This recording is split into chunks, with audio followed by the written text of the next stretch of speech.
நான் பாட பொருளானார் ஒரு தங்க ரதத்தில் வரும் மஞ்சள் நீல. இந்த பாடல், இந்த வரி இந்த இலக்கிய வரி திரை செய்யும் இலக்கிய வேறாக பயன்படுகிறது. அடுத்த பாட்டு இப்ப நம்ம பார்த்தது குறுந்தொகை.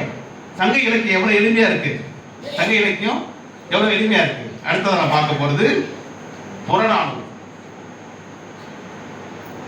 பாரி மகளிரை பத்தி, அங்கவை சங்கவையை பத்தி திவ்ய பாரதி பேசிச்சு.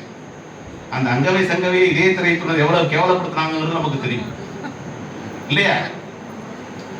பாரி மன்னன் போரிலே தோற்று இறந்து விடுகிறார். பாரி மன்னனுடைய 2 பெண் குழந்தைகளையும் அவருடைய நண்பர் கபிலர் காப்பாற்றி இருக்கிறார்.